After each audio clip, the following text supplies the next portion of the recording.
Here I have Samsung Galaxy M04, and today I'm going to show you how to enable power saving mode on this device.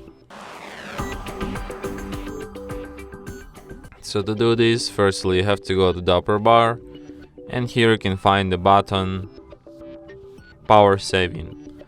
So by tapping it once you can switch this mode. Okay, by holding your finger on it you can access some of its settings. For example, you can switch this mode here, and you can also choose some of its additional optimizations, like you can limit CPU speed to 70%, you can decrease brightness by 10%, and you can also limit apps and home screen too.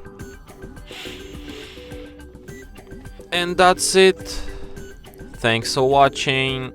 If you find this tutorial useful, don't forget to hit that like button and subscribe to our channel.